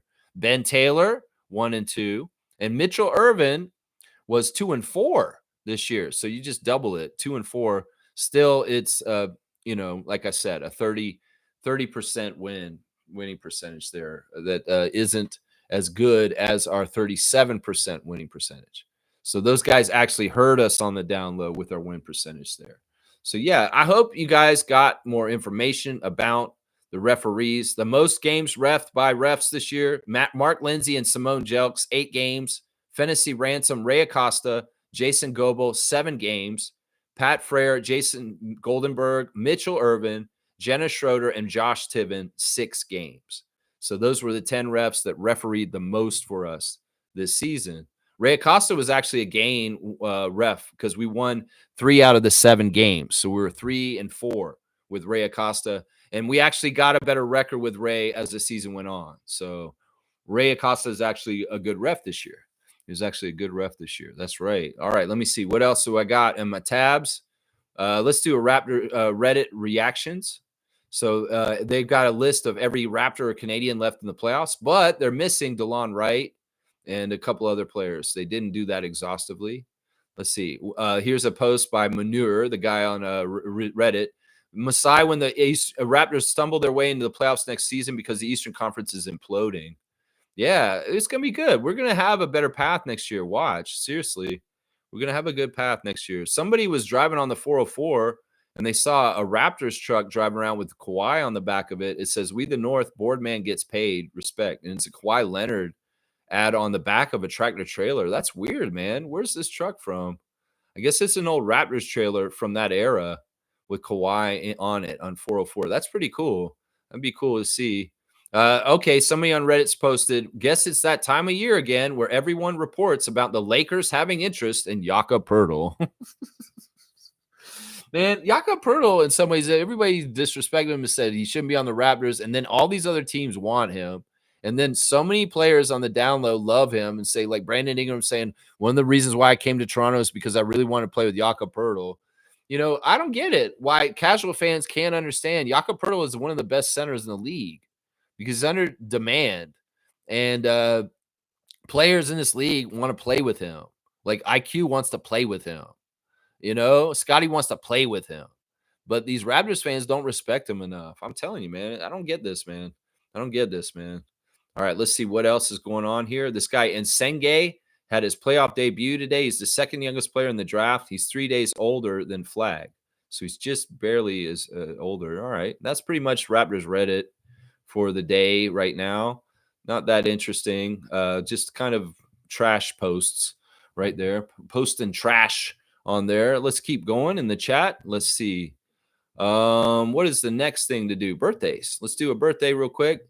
We got a happy birthday to former assistant coach of the Raptors, Bill Bano.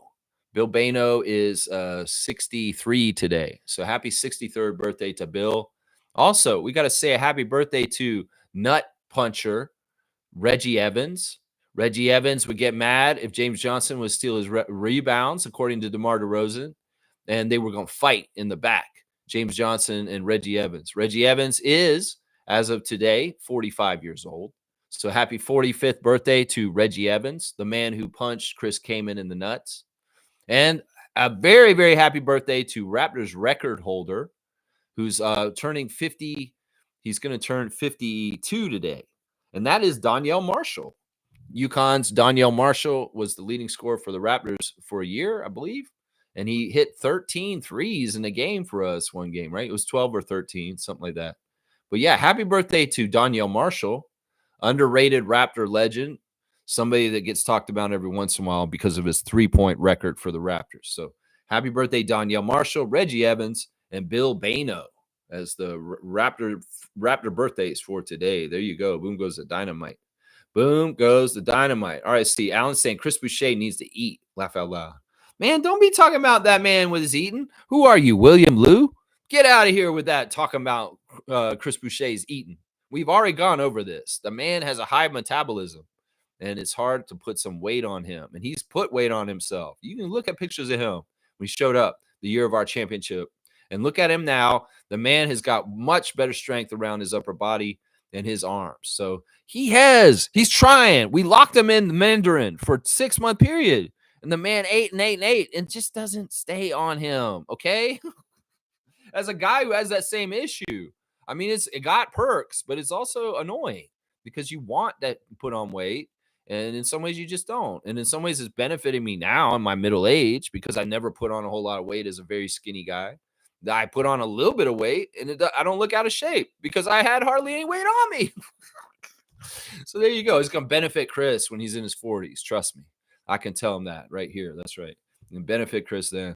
Trevor's saying, did you all see what New York Knicks fans did to Indiana Pacer fan? Beat him with garbage bags.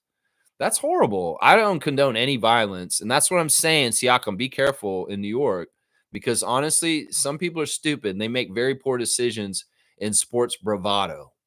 And honestly, that's part of the reason why I'm a little worried about the Knicks being successful because stupid shit will happen like this.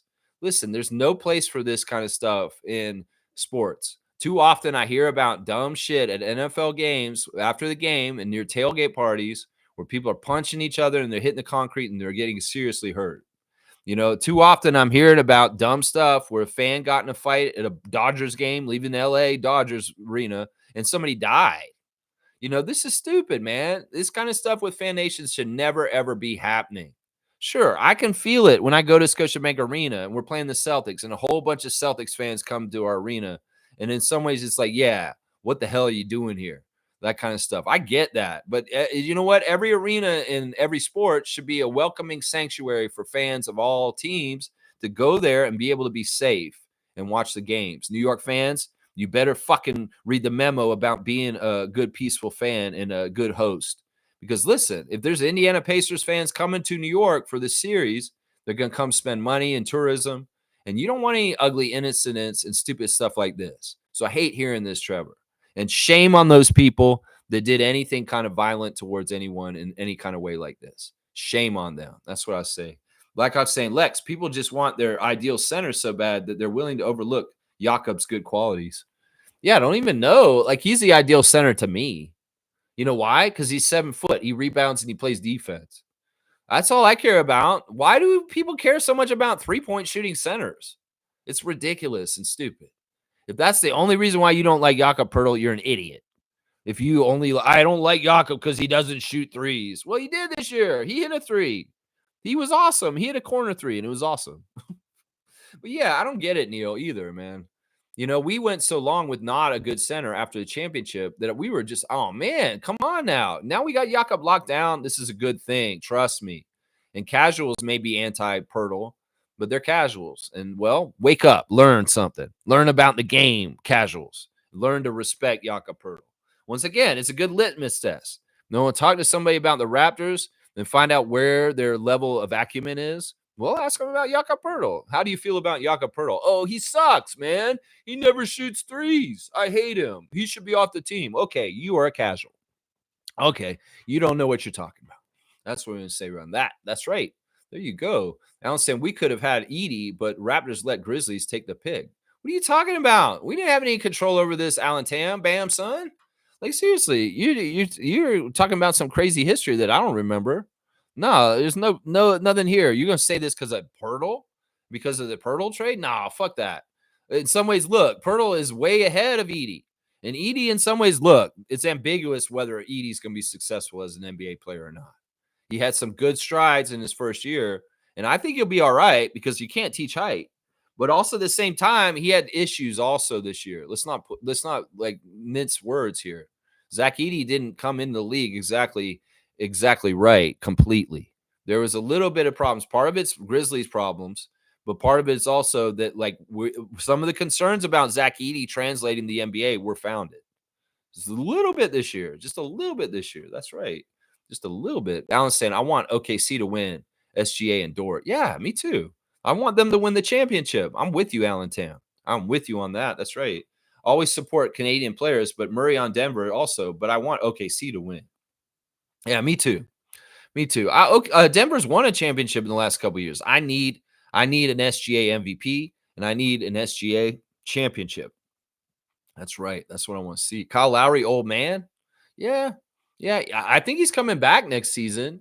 He is going to play for Philly again. Everybody wants him to come here. He's already said he feels like he owes it to Philadelphia to try and come back after this very disappointing season, the most disappointing season in the NBA's history, honestly, and make it right and give them a real shot with being healthy.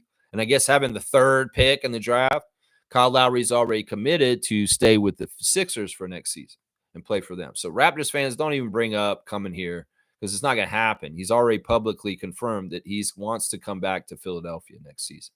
So fiercely got Jakob on blast. I love that. Trevor's saying there's an article out that the Lakers are pursuing Yak again. Yeah, somebody wrote that in the thing. Or, yeah, whatever. They can do whatever. It's like Masai said. They can want Messi. They can want Kobe.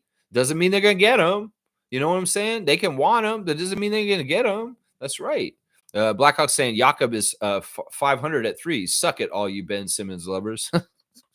That's right. He shot two last year, and one of them was probably a heave at the last second from half court. And then the one that he tried to make for sure was a three from the corner, and he did make it. That's right. Keep dreaming, Lakers. That's right, Reggie. That's right. Good to see the smooth brown man. Kareem saying people are so caught up with centers shooting threes, but where's the energy where point guards should be grabbing 12 rebounds? That shit needs to stop already. Yeah, where are Lafayette Levers? Where are Russell Westbrooks? Where are guys who are getting in the Atlanta Giants and pulling down all the rebounds? That's something I have way more respect for back then. You know, listen, if the Raptors draft a center in the second round, they could get a 3-point shooting center in the French guy, Maxime Renaud. I'm telling you, man. I'm telling you, that guy has got some good shots. And he actually seems like a good protege to learn under Pirtle in some ways. Like he may be able to really teach him some stuff. I'm starting to really like this Renault guy. I'm serious. I watched more of him and I'm seeing him do some stuff. Blackhawks saying need Nuggets to lose so we have a new champion this year. Yeah. That's the whole trend since we won the championship. It's been a different champion every single year. And that pattern shouldn't change. Like none of them have repeated. We've all gotten one. We got one. The Lakers got one, which was a sham. You know, Milwaukee, Denver, Boston last year.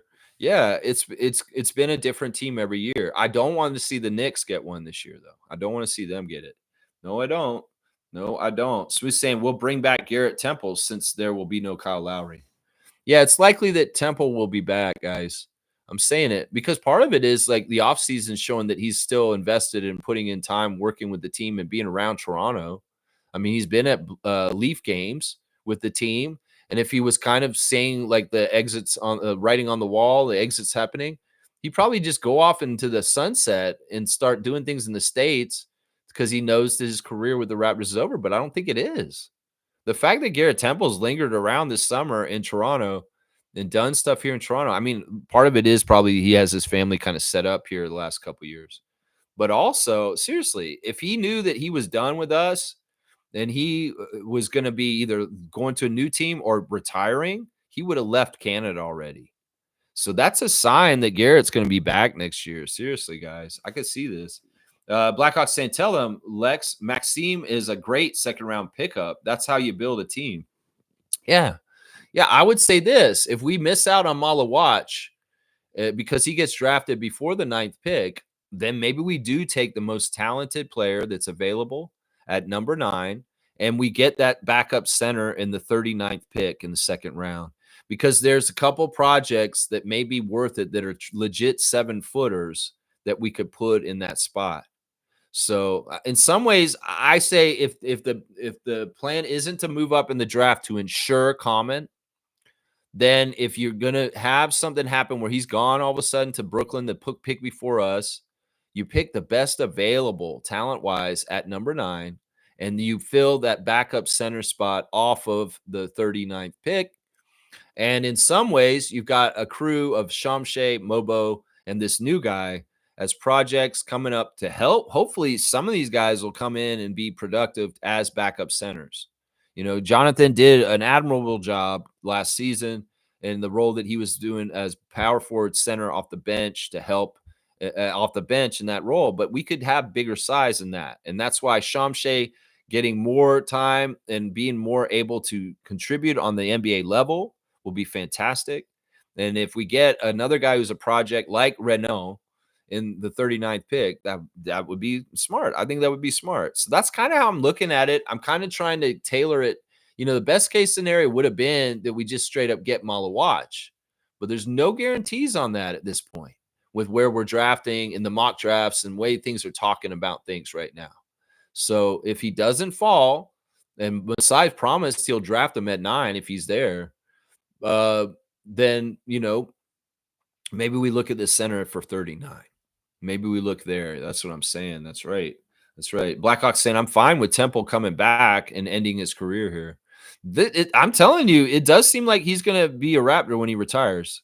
Because honestly, unless there's some sort of crazy market where other teams are like, we saw what you've done for Toronto the last few years, and we need you to come here. Even if you can't really play, we just want you to come and do what you do anyway. I mean, there's a possibility of that. What if this guy plays like really long into his 40s because he's able to be this really particular role that doesn't really demand a lot? Now, Garrett said this publicly, actually.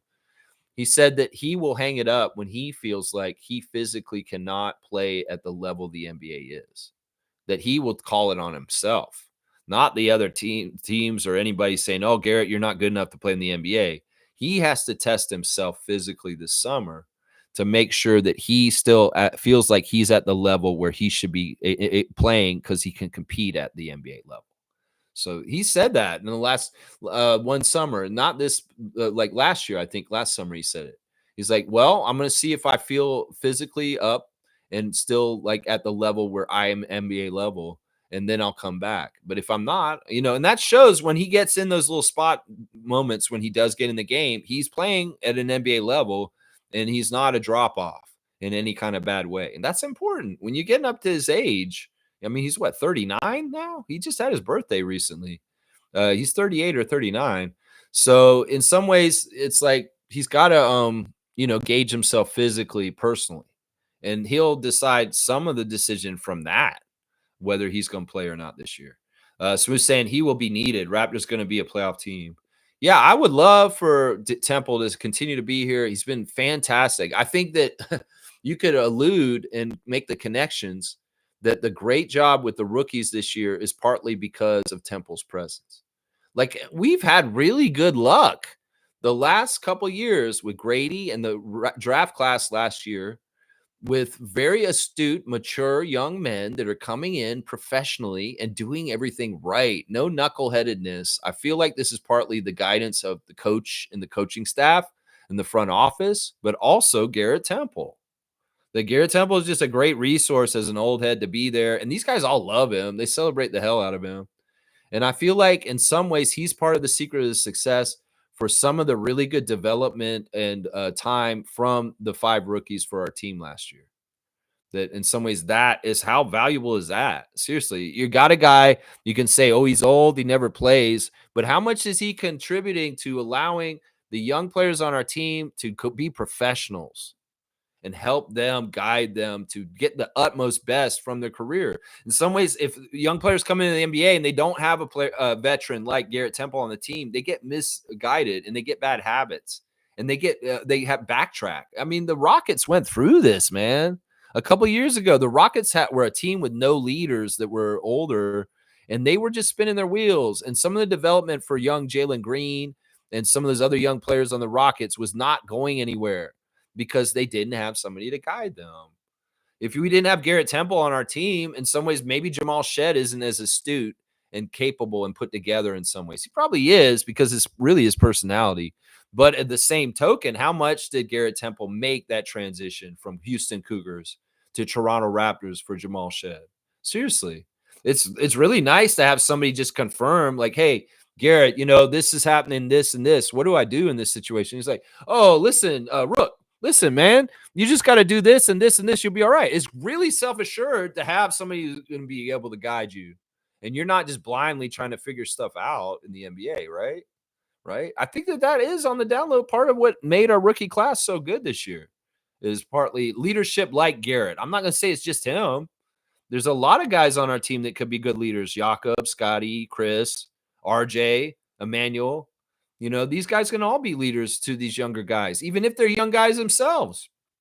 That's right.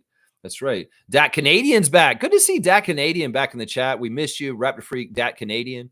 Always here for you, man. We know, the Raptor Freak channel's here every morning, 9:30, consecutively for almost 4 years straight now. And we will be here at Dak Canadian. Good to see you back, man. Temple wouldn't be bad on the staff team, to be honest. Well, in some ways, he kind of is. I know some people may be like, well, why do we need to hold up a roster spot for this? Well, there is ways that he teaches by playing. Some of the most inspirational things that Garrett did this year was on the court. That's what the young players said. Jamal Shed said, Garrett's great behind the scenes and he gives us all kinds of information. But then when I saw him get out on the court and hit the ground and get after the ball and chase the ball and just go after it like he does, I'm saying to myself, well, a man his age, a man like him at his stage in his career is still getting after it and hitting the ground after loose balls and doing stuff like that inspired me. To say, hell, listen, that guy's doing that. I better for sure do this at my age, younger, and having all the pep in my step. That man should be slowing down. But no, he's going all out when he gets on the court. So in some ways, he's a good role model when he does get on the court. And he's also very steady veteran presence in some of those younger lineups that we've had the last 2 years. And especially in the second half of the season, when we were exploring young players like Colin Castleton and Cole Schreider, having Garrett Temple out there as the fifth person on the court with 4 rookies keeps some sort of stability and leadership and guidance of kind of knowing, okay, y'all may be very young and kind of green, but I am not. And I can kind of keep a little bit of a thread of like, we know what we're doing kind of thing, just in case the rookies go off the rails. So that's kind of been his role, is like, he's like a player coach, I guess, in a way, but he's more a player liaison. And it's not even just that he's a mentor to the Raptors. He's also somebody who politics for us on the baseline of the court. Like, he's talking to the refs. He's talking to the other team and the coaches. He's talking to the other players. And if there's certain stuff going on in the game where somebody's punking us or somebody's being disrespectful, or maybe a referee did something that's shady, Garrett will call him out on it, and he'll be very vocal and he'll get involved. And we've also seen him talk to other teams' players when they've been disrespectful or there's some issues. He will talk from the bench and talk trash. Sometimes it's an old teammate of his, and he has a relationship with them already, and there's a little bit of fun in it. But also sometimes he's standing up for our team in respect and disrespect from other places. He will come and talk to them, especially if the young players don't even know they're getting disrespected, and Garrett knows it. You know what I'm saying? That's part of it right there. Smooth saying Aaron Gordon not playing today. Nuggets will be very hard pressed to win. Yeah, that's no good. That's no good. He's one of the 4 pillars of that championship team that's still around. That's no good. That's no good. They need everybody on deck. And you think about Aaron Gordon's role in these playoffs for the Nuggets. He's hit some game winners. He's been very clutch for them. This is not good for them going to game 7. This is not good. Blackhawks saying Garrett will hang it up when he is tired of the injuries. He did get a doozy at the end of the season. Yeah, that's right. You reminded me that Garrett ended the season on the DL, and he got pretty hurt right at the end. Yeah, hopefully he's okay, and everything's progressing, and we'll see. We'll see. Nothing's for sure. We know that. And in some ways, some of this may be determined partly because of what Bobby does as the general manager of the team with the money and the salary cap, and how to figure out where Garrett Temple fits in. So we'll have to see, man. We'll have to see. Blackhawks saying Darko played Garrett a lot, in my opinion. Yeah. And the second half of the season, he got to play a lot more. He didn't play as much in the first half of the season, but he did play a lot in the second half of the season, and it was mystifying. If the logic is we don't really need to see Chris Boucher because we understand who he is, why are we playing Garrett Temple? Well, it's partly because of what I was describing a couple minutes ago, that he's kind of like, babysitting. So if you got a really young team out there, you could put Garrett out there and it stabilizes it with some experience. And the great thing is he can play point guard. I mean, hell, we've asked Garrett Temple to play center in the last 2 years. So it's like he's a very useful player in different ways. He really, really is. Yeah, and I don't mind him playing him a lot because there's a lot of learning on the court and a lot of ability for him to learn, to teach them when he's out there playing with them. And so, as long as he physically can play at the level of the NBA, like he cares about, he should be playing the NBA, even if it seems like, oh, he should just transfer to being a coach. Once again, I don't know if we would have him around if he makes that transfer.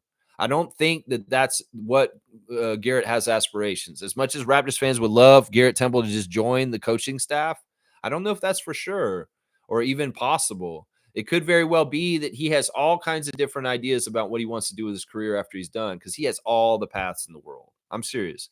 That man could be an announcer, a broadcaster. That man could be a coach. That man could just go take his LSAT and become a lawyer and just become like a player rep for the union. He could be like in charge of the players union very soon. So it's like being an assistant coach for the Raptors. I don't know if the money is good enough, because he could make so much money in his post playing career because he has all kinds of skills. So that's why I tell Raptors fans, listen, it may be that we do need to give Garrett Temple an active roster spot, because trying to transfer him into being an assistant coach under Darko, which is possible, and he may want to do it, honestly. I don't want to say what doesn't want to, but he has so many different options. Don't be surprised if that's not the one he wants. Maybe Darko is like, yeah, Garrett, I will hire you as an assistant coach right away and have you on my staff. And Garrett's like, you know what, Darko, that sounds amazing. I'll do it. They may have that agreement on the download, but I don't know for sure. I don't know for sure. That's for sure. Yeah.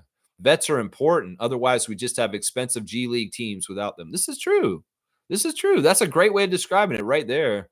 Yeah. Blackhawks saying, why is Gordon not playing? He's hurt. He got hurt, and he's not well enough to play. There you go. Blackhawks saying Garrett has become our Haslam, just better. Yeah, in some ways that's true. I mean, they may do very similar things. In some ways, I don't really know all of what Haslam did for Miami, because some of it, like I said, is very behind the scenes and leadership and private team stuff. But I know that Haslam, being on the Miami Heat for as long as he was, in some ways, he wasn't physically really that well to play in the league, but they kept him just to kind of keep him. So I don't know. It's kind of a weird situation. It's kind of a weird situation. I think they're very different. I think that in some ways, Haslam like embodied Heat culture and what Spoelstra and Riley were trying to do. And because he was from Miami himself and he played his whole entire career for Miami, it's kind of different than Garrett Temple. It's kind of different because Garrett Temple's a journeyman who's played for so many teams in this league. So it's kind of different, I would say. I've made the illusion that Chris Boucher is more likely to be like the Udonis Haslam for our team, because he's been pretty much with the Raptors his whole entire career. He had 1 year with the Warriors for a rookie year, and he only played one NBA game for the Warriors, guys. One regular season game for the Warriors, and then everything else he's done in the NBA has been as a Raptor. So he's a little bit more like Haslam in some ways.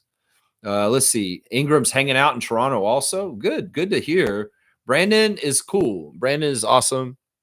Brandon, we want you healthy next year. Play 82 games. All right. Let's see that. Neil saying, I wonder if the reason for good players leaving Heat is because Haslam is gone. This is the thing. It's crazy.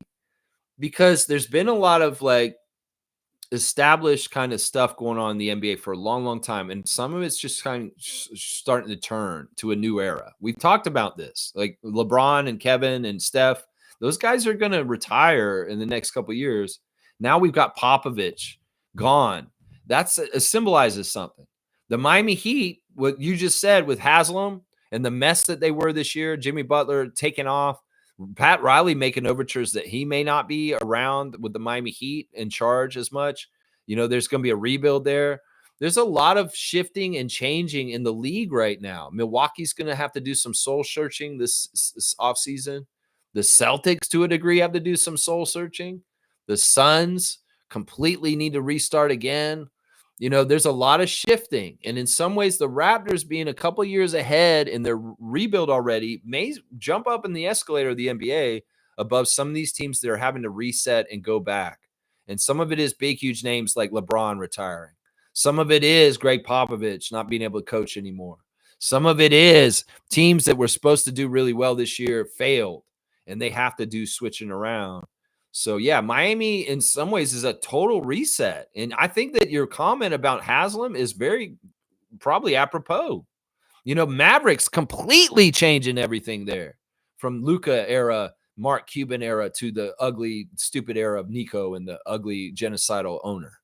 That is very different shifts going on in the NBA right now. And they're happening to more teams than you would think. And in some ways, the Raptors have kind of already set up what they've been doing since they drafted Scotty. It's the transitions to the new nucleus, a new era, Darko era, and letting go of people like Siakam and Anunoby in the last 2 years. In some ways, well, this is the time where we switch on the steps of the escalator going up to the Larry O.B. And we may be gumming up a couple of the steps next year because some of these other franchises are going down a few steps on the escalator because they have to restart a couple things. Does that make sense? In some ways, that kind of was us a couple years ago. Well, we're already making gains because some of these other teams are having to do resets now, like Miami, possibly Milwaukee. We'll have to see just how much Boston changes their personnel this summer. Seriously, it could be very different in some ways. That's right. Raptors players love Toronto. Yeah, the weather's been fantastic. There's tons to do. The city's world class and has all kinds of amenities, restaurants, and fun things to do all the time. Of course. Yeah, they do like it here. They really do. Neil's saying Haslam gave the Heat a discount during their championship years, so Riley paid him back by keeping him on the team. Haslam was also a Riley translator and enforcer. Yeah. Yeah, there's reasons for this. Yeah. That's all correct. From what it's, he may have been underpaid at times, and part of it was we're paying him a Bobby Bonilla kind of thing. We're gonna have you hang out for a few more years, and we're gonna give you even more money because we kind of paid you lean at a certain time. That makes sense. Blackhawks saying the Cavs are overreacting. They should run it back, but upgrade their backup point guard or use him more. That position did not do enough for when Garland got injured. Coach and front office problem.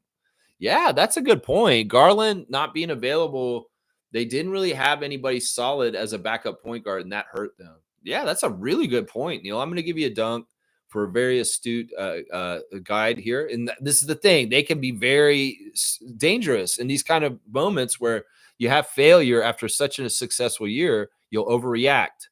And in some ways, I tend to agree with Neil that they probably shouldn't scrap things too much. They should make little changes because they got it mostly right. But once again, teams are idiots and they go ahead and do a remodel and they really wreck their teams. And it could be that Cleveland, if they do anything crazy too reactive to this year and their exit in the playoffs, like what happened, they may screw their team up and have a way worse record next season than they did this year. Seriously, this stuff happens in the NBA all the time, overreacting to losing and elimination and failure. That's right. That's right. I was like, who is Ty Jerome? Ty Jerome, he wasn't he in the time with Morris Day? Ty Jerome? Now Jerome. Oh. I wanna tell you, girl, I got to know you. Oh. Yeah, Ty Jerome's not a backup point guard, right? He's more like a backup annoyance, right? Isn't that what he is? His position is annoyance. That's what I say. Yeah, backup annoyance. I don't really think of him as a point guard. Isn't he like a forward? Isn't he a forward? I don't know. Maybe I'm wrong. All right, classic card. Let's keep the stream moving, man. You're gonna be at you're at hour 40. You got about 20 minutes.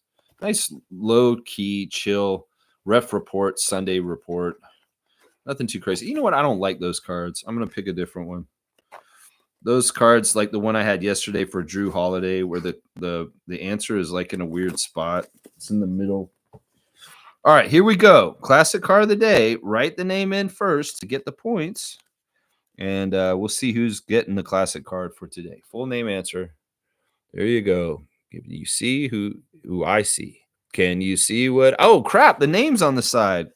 Why do they have the name on here twice?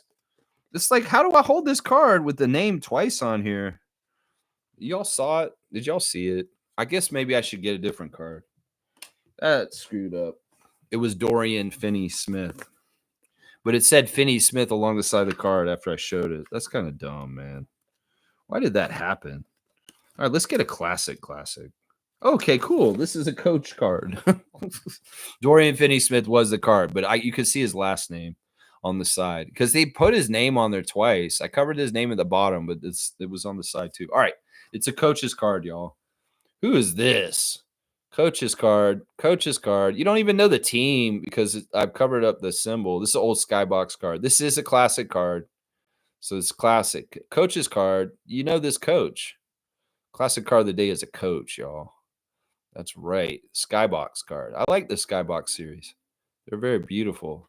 Luke Walton is wrong. It is not Luke Walton. This is way, way before Luke Walton. Luke Walton is this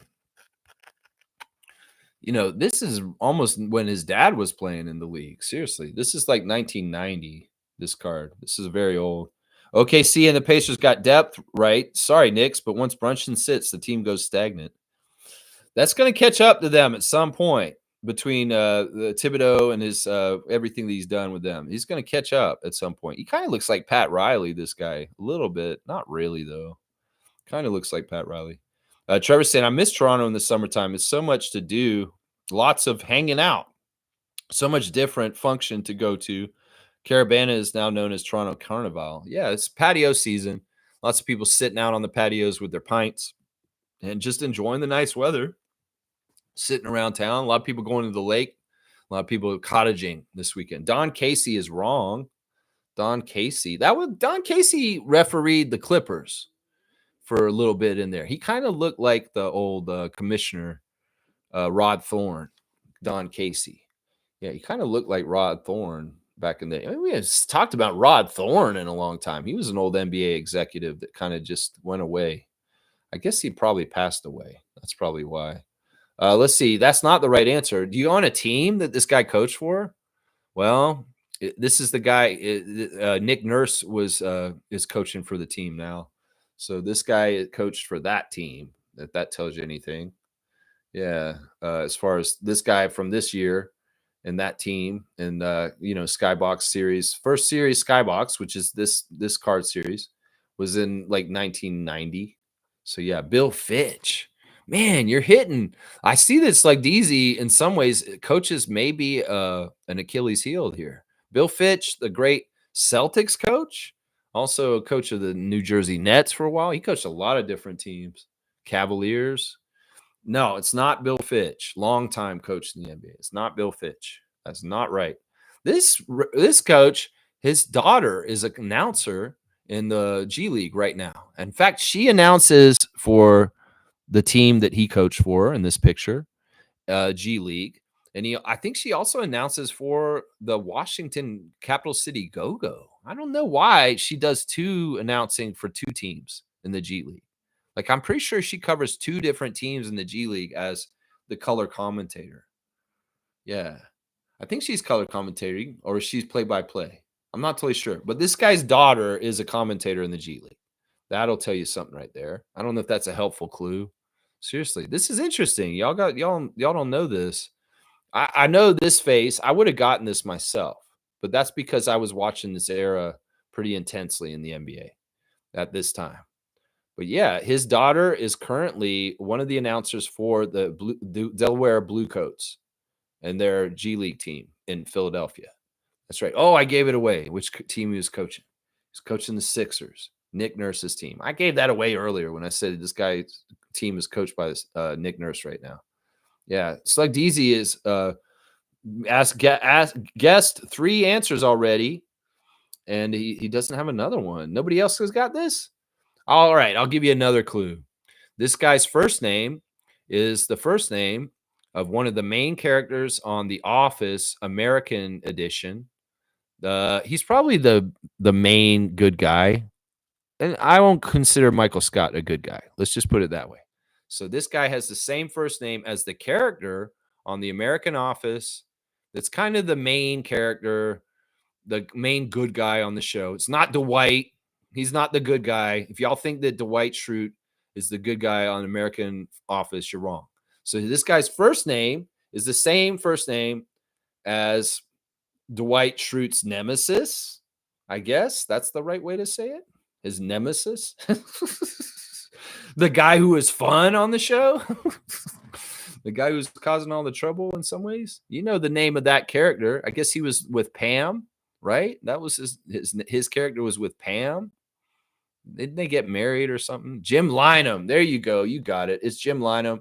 His daughter is Dee Lynam, and Dee Lynam is an announcer for the Delaware Bluecoats. So yeah, Jim Lynam's right. That was pulling teeth, Slug Deezy.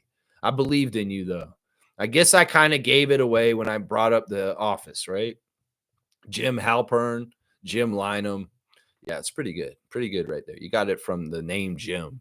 So we'll put in Jim Lynam, and we're going to give, you know what? That took a little bit. So we're going to Slug Deezy 150 today. That's a little bit of an uptick because that took a little bit. Nice skybox card. You like the colors around him swirling? Kind of neat little card. Jim Lynam. Yeah, Trevor's saying, I miss Toronto in the summertime for all the fun stuff you can get into. Yeah, there's a lot going on in Toronto in the summertime. Kensington Market was a blast to live in the summertime because when you lived right on Kensington Avenue, everybody came to you. You get up in the morning, just go sit out on your patio, and boom, there's like a crowd in your street, and they're watching a street performer, and there's all kinds of stuff going on. And then you just walk up the street to like the convenience store I used to work at, Kensington Variety, and Rasta Pasta, and Exile Vintage, and all that. And there's just people lined all up and down the street, and everybody who likes to sit on the corner there at Kensington and Baldwin and Augusta and all there and drink. Those are all my friends. They're people that I know from that area. But yeah, living in Kensington in the summer was fun. The weather was nice. You sit on the patio, and there were tons of people around all the time. This is very different out here. I don't see all the people here. Very different out here. In some ways, it's like I'm out here with the birds and the squirrels, and that's all right. That's all right. All right, let's do a recap. Let's get done with the show. Since we've got the classic card out of the way. Once again, we're doing the ref report today, the annual ref report. I have the top 10 refs for the season we just finished and the top worst refs. And the best ref of the year is Pat Frere. Pat Frere, thank you. Minnesota, 5-1 record with the Raptors this year. I know that maybe you just got us on certain games where we're up and we won. But you know what? The fact that you were present for 5 wins out of 6 games, only 1 loss with you. Thank you, Pat. You're the Raptors' favorite referee for the season. In some ways, I don't want to put that too on blast because I know next year you may even it out. And then all of a sudden it's 1-5 with Pat Frere next year. But we appreciate you, Pat, this year. You were fantastic. And honestly, I have a lot of respect for Pat Frere because in the last 2 years, he's one of the very few referees that has actually given a technical to LeBron James. That's right. He will give a tech to LeBron James, and that's another reason why you should respect Pat Frere. Number 2 ref, Michael Smith, 3-0 this year with him. Sean Corbin, the 3rd best ref this year at 3-1. And then the rest of the top 10 goes Eric Dalen, Danielle Scott, Sheree Mitchell, Fennessy Ransom, Tony Brothers, Sayesh Mehta, Jenna Renault, Shea Flores, and David Guthrie. The top 12 referees for the Raptors this year. The top worst refs, the 12 worst refs this season for the Raptors. Josh Tiven, the worst ref this year, 0-6. Murat Kogut, 0-5, the 2nd worst. Matt Myers, the 3rd worst at 0-4.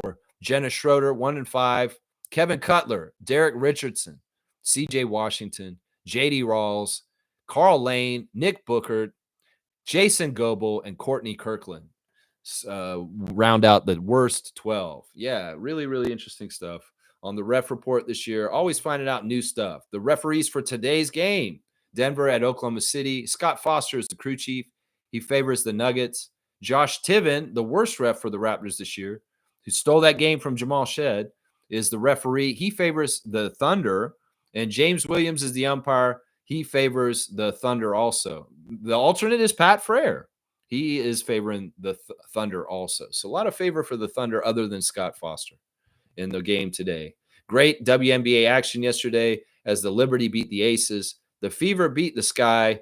Lots of good stuff. And the Mercury beat the Storm late on. So check your WNBA fantasy league and teams and make sure you got your teams in there. Y'all, if you need juice that's Canadian, Booster Juice is your location for it. We've got a chain of Booster Juices all across Canada, 400 locations, a Canadian company. So if you want to support a Canadian industry, support Booster Juice.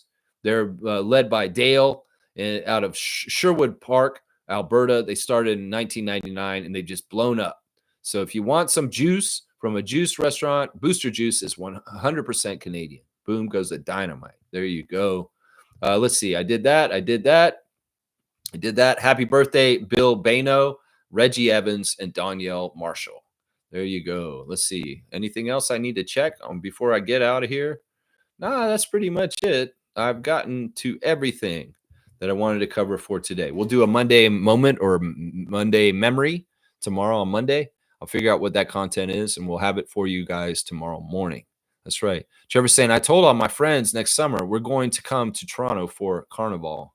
Well, once again, Trevor, if you come to Canada, we need to make a hangout around your arrival so we can come and meet you and do an event other than going to your events and stuff like that. Carve out a little bit of time and give me enough time ahead of time so we can make a Raptor Freak hangout with you coming to the city so we can all meet you. The ones of us, I can meet you. I would love to meet you, Trevor. So if you are coming to Toronto, give me a heads up ahead of time so we can make an event together, just like the one we're doing on June the 7th at the NBA restaurant for Monique's birthday. Superfan Monique Lawrence. It's her birthday in June, and we'd like to celebrate it. We did it last year at the NBA restaurant. We're going to do it again on June the 7th at the NBA restaurant, Queens Quay in Toronto. The time for the reservation is 5:30. So yeah, the birthday party is 5:30, June the 7th, NBA restaurant. Monique Lawrence's birthday, and I will be there, and some of the other Raptor Freaks will be there also. So if you want to come meet Superfan Mo and myself, we will be at the NBA restaurant June the 7th, 5:30 p.m. So you can come down there and hang out with us. That's right. Make a Raptor Freaks float in Carnival. Man, maybe we have to talk to Jamal Magor about getting us involved in the parade. Yeah, Grady did it. Grady was awesome. Grady had a good time at Carnival. All right, y'all. Thanks for watching the Raptor Freak channel. I hope the ref report was interesting, finding out kind of who was good and who was bad. And yeah, it's fun for me to crunch the numbers and keep track of all this. The culmination of a year's work of the ref report presented to you in the 4th annual Raptors Freak ref report for the year. That's what we did today. All right, I'll see y'all tomorrow. And on Tuesday, we'll have trivia written by me once again. No more AI books. That's right. Let's go, Toronto Tempo. You're going to come to the birthday party in a hawk costume? Okay, Harry the Hawk. Let's go, Toronto Raptors.